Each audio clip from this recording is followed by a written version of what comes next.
Hello guys, आज हम 10वीं क्लास की गणित प्रश्नावली 1.1 का पहला क्वेश्चन, निम्नलिखित संख्या को अभाज्य गुणनखंडों के गुणनफल के रूप में व्यक्त कीजिए, यह क्वेश्चन करना है। पहला क्वेश्चन हो रखा है 140। ठीक है, तो 140 को हमें क्या करना है, इसके अभाज्य गुणनखंडों के गुणनफल के रूप में व्यक्त करना है। तो 140 के हम पहले अभाज्य गुणनखंड कर लेंगे। तो जैसे कि ये 140 हो रखा है, 140 और 140 के अंतर्गत किसका भाग जा रहा है, 2 का भाग जा रहा है। तो पहले हम 2 का भाग देंगे, ये भाग जाएगा 70 बार। फिर 70 के अंदर 2 का भाग जाएगा वो 35 बार। 35 के अंतर्गत 2 का भाग जाता नहीं, 3 का भी नहीं जा रहा, तो हम 5 का देंगे। 5 का भाग इसमें जाएगा 7 बार, और 7 के अंदर 7 का भाग जाएगा 1 बार। यानी कि 140 बराबर 2 गुणा 2 गुणा 5 गुणा 7। अब इसको क्या करना है, हमें अभाज्य गुणनफल के रूप में लिखना है।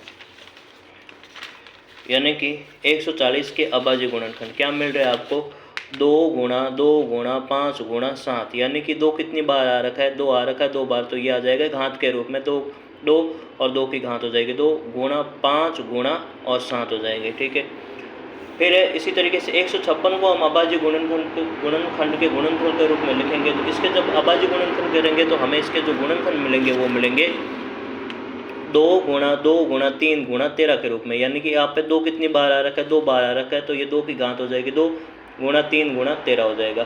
फिर हम 3825 के जब अभाज्य गुणनखंड करेंगे तो हमें मिलेगा 3 गुणा ये 5 गुणा 17 मिलेंगे।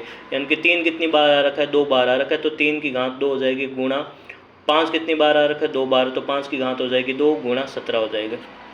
उस प्रकार से ये जो संख्या हो रखी है यहाँ पे 5005 के रूप में, तो इसके अभाज्य गुणनखंड करेंगे तो हमें मिलेगा 5 गुणा 7 गुणा 11 गुणा 13। अब इसके अंदर से कुछ भी आपके पास डबल नहीं आ रखा है, यानी कि ये जो अभाज्य गुणनखंड के गुणनफल रहेंगे वो यही रहेंगे इसके।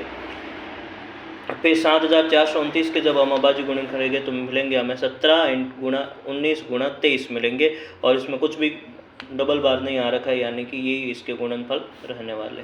तो ये था प्रश्नावली 1.1 का पहला क्वेश्चन।